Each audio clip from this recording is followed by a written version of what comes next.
ইস্তেখারার নামাজ এটা পড়লে কতটুকু উপকার হয় এবং এই নামাজ পড়ার পর আল্লাহ তাআলা কি স্বপ্নে সেই সম্পর্কে জানিয়ে দেয়? অত্যন্ত গুরুত্বপূর্ণ একটি প্রশ্ন এটি। আমরা অনেকেই জানি না যে আল্লাহর কাছ থেকে সিদ্ধান্ত কিভাবে নিতে হয়। আপনি ব্যবসা বাণিজ্য করবেন, অথবা আপনি একটা শেয়ার কিনবেন, একটা ফ্ল্যাট কিনবেন, একটা জায়গা কিনবেন, কোনো ব্যবসায় আপনি কারো সঙ্গে হয়তো আপনি শেয়ারে ব্যবসা বাণিজ্য করবেন। এক্ষেত্রে ইস্তেখারাস সালাত, অথবা আপনি যে কোনো একটা ডিপার্টমেন্টে ভর্তি হতে চাচ্ছেন যে এই ডিপার্টমেন্টটা আমি ভর্তি হব, এই ফ্যাকাল্টি নিব না এই ফ্যাকাল্টি নিব। প্রত্যেকটা ক্ষেত্রে আপনার পড়াশোনা, আপনার ব্যবসা বাণিজ্য, আয় ইনকাম, অথবা বিবাহ শাদী করার জন্য আপনি প্ল্যান করেছেন যে এই মেয়েকে আমি বিবাহ শাদী করব কিনা, এই সমস্ত ক্ষেত্রে ইস্তেখারার সলাতুল ইস্তেখারা অত্যন্ত গুরুত্বপূর্ণ, যেটি আল্লাহ রাব্বুল আলামিন নিজে আপনাকে একটা সিদ্ধান্ত জানিয়ে দিবেন। এবং নবী করিম সাল্লাল্লাহু আলাইহি ওয়াসাল্লাম সাহাবায়ে কেরামদেরকে এই নামাজটা শিখিয়েছেন। সাহাবায়ে কেরাম সারাটা জীবন ধরে যে কোনো সিদ্ধান্তে ইস্তেখারার নামাজ পড়ে আল্লাহর কাছ থেকে সিদ্ধান্ত চেয়ে নিতেন। আমরা রাত্রে ঘুমাবার আগে এশার নামাজ পড়লেন, সুন্নাহ পড়লেন, বেতের পড়লেন, পারলে তাহাজ্জুদ পড়লেন, এরপরে আপনি 2 রাকাত নামাজ আপনি পড়বেন। নামাজ পড়ার পর আপনার কাজ হচ্ছে, ছোট্ট একটা দোয়া আছে, আল্লাহুম্মা ইন্নী আস্তাখিরুকা বিইলমিক, এরপর ওয়া আস্তাকদিরুকা বিকুদরাতিক। আল্লাহর কাছে এই দোয়াটা পড়ে আল্লাহর কাছে দোয়া করবেন। ওয়া আসআলুকা মিন ফাদলিকাল আযীম ফাইন্নাকা তাকদিরু ওয়ালা আকদির ওয়া তা'লামু ওয়ালা আ'লাম ওয়া আনতা আল্লামুল গুয়ুব। এই দোয়াটা আপনি পড়বেন, আল্লাহুম্মা ইন কুনতা তা'লাম আন্না হাযাল আমর, আল্লাহ আপনি যদি জানেন যে এই বিষয়টা আমার জন্য কল্যাণকর হয়, খায়রান লি ফি দীনি ওয়া মাআশি ওয়া আকিবাতি আমরি, আল্লাহ আমার দুনিয়ার জন্য, দিনের জন্য, আমার জীবন যাপনের জন্য যদি এই কাজটা আমার জন্য কল্যাণকর হয়, তাহলে ফাকদুরহু লি ওয়া ইয়াসসিরহু লি, আল্লাহ এই পথটা আপনি আমার জন্য সহজ করে দেন। কোনটা আল্লাহ সঠিক হবে এই বিষয়টা আল্লাহ আপনি আমাকে জানিয়ে দেন। সুম্মা বারিক লি ফি, এরপরে এই বিষয়টার উপরে আল্লাহ আপনি আমাকে বরকত দিয়ে দেন। ওয়া ইন কুনতা তা'লাম আন্না হাযাল আমর শাররান লি, আল্লাহ আপনি যদি জানেন যে এই কাজটা আমার জন্য উচিত না, আমার জন্য অমঙ্গল হবে, ক্ষতি হবে, ফি দীনি ওয়া মাআশাতি ওয়া আকিবাতি আমরি ওয়া মাআশি ওয়া আকিবাতি আমরি, আল্লাহ আমার জীবন যাপনে, আমার চলার মধ্যে এই কাজটার মধ্যে যদি আমি অংশগ্রহণ করি, এই ব্যবসায় যদি আমি হাত দেই, এই কাজটা করতে গেলে যদি আল্লাহ বিপদ হয়, তাহলে ফাসরিফু আননি, আল্লাহ এটা থেকে আল্লাহ আপনি আমাকে দূরে সরায় আনেন। ওয়াসরিফনি আনহু, আল্লাহ এটা থেকে আল্লাহ আপনি আমাকে দূরে সরিয়ে এনে আমি নিজেও যেন এটা থেকে দূরে সরে আসতে পারি, আল্লাহ আমাকে তৌফিক দান করেন। ওয়াকদুর লিল খায়রা হাইসু কানা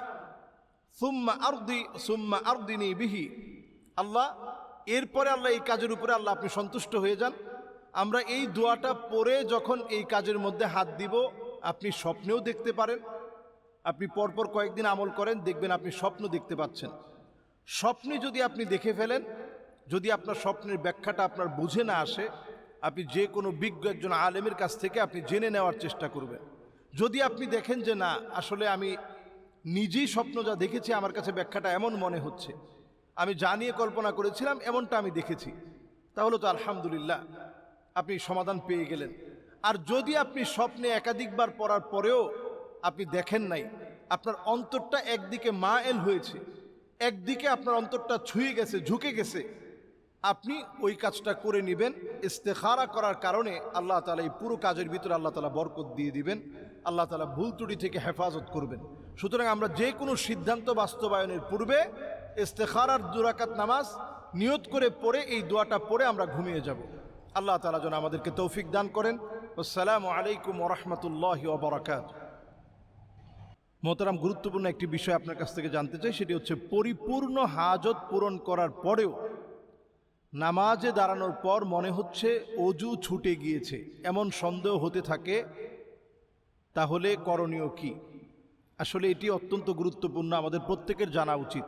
আমরা বাংলাদেশে দেখি আসলে অনেক সময় নামাজের অজু ছুটে গেলে আমরা এটাকে লজ্জার কারণ বলে মনে করি।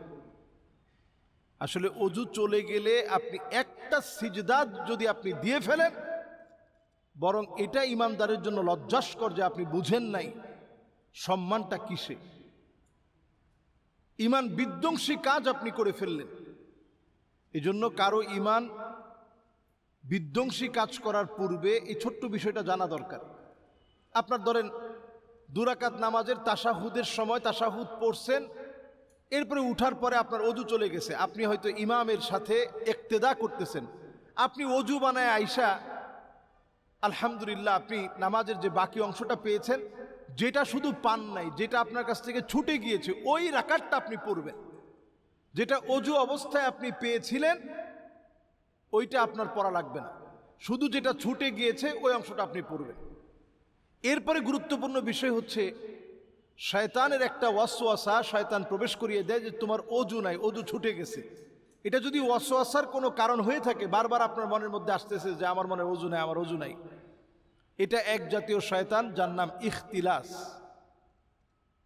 এই ইখতিলাস নামক শয়তানের কাজই হচ্ছে নামাজের মধ্যে এসে ওয়াসওয়াসা তৈরি করা যে আসলে তোমার অজু নাই, তোমার অজু ছুটে গেছে, নামাজের মনোযোগ নষ্ট করা, এটা তার কাজ। এটা একটা মানসিক রোগও বটে। এজন্য প্রথমেই আপনি নামাজ শুরু করার আগে বাম দিকে ফিরবেন এবং থুতু নিক্ষেপ করলে যেইভাবে আমরা থুতু নিক্ষেপ করি এইভাবে একটা অভিনয় করবেন। এভাবে 3 বার অভিনয় করে থুতু নিক্ষেপ করার মতো করে অভিনয় করে আউযু বিল্লাহি মিনাশ শাইতানির রাজিম বলে এরপরে আপনি আল্লাহু আকবার বলে নামাজ শুরু করবেন ইনশাআল্লাহ। এইভাবে কিছুদিন আমল করলে আপনি দেখবেন এইরকম ওয়াসওয়াসা থেকে আপনি মুক্তি পেয়ে গেছেন। এরপরে যদি কারো শারীরিক সমস্যা থাকে তাহলে আপনি অজু চলে গেলে কোনো অবস্থাতেই নামাজে থাকা যাবে না। তবে অজু চলে যাওয়ার মানদণ্ড কি? হাদিসের ভিতরে নবীজি সাল্লাল্লাহু আলাইহি সাল্লাম মানদণ্ড দিয়েছেন যে হাত্তা সামিআ সাউতাহু, যতক্ষণ না আপনি আওয়াজ আপনার নিজের কানে না পাবেন, অথবা তাজিদ রিহাহু, যদি আপনি এটার যে দুর্গন্ধ সেটা যদি আপনি নাকে পান অথবা আওয়াজ শুনেন, তাহলেই কেবল অজু গিয়েছে।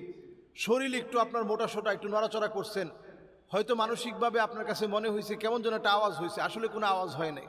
শয়তান এমন একটা ওয়াসওয়াসায় আপনাকে ফেলে দিয়ে নামাজের খুশু খুদু বিনয়কে নষ্ট করে দিয়েছে। সুতরাং আপনি শুধুমাত্র ওই অবস্থায় নামাজ থেকে ছেড়ে যাবেন যখন আপনি আওয়াজ শুনবেন অথবা আপনার কাছে যখন গন্ধ লাগবে, এই অবস্থায় আপনি বের হয়ে যাবেন। এর আগ পর্যন্ত আপনি নামাজ ছাড়বেন না। এটি অত্যন্ত গুরুত্বপূর্ণ মাসআলা হিসেবে এটি আমাদের প্রত্যেকেরই জানা প্রয়োজন। আল্লাহ তাআলা আমাদেরকে বোঝার তৌফিক দান করুক। আসসালামু আলাইকুম ওয়া রাহমাতুল্লাহি ওয়া বারাকাতুহু।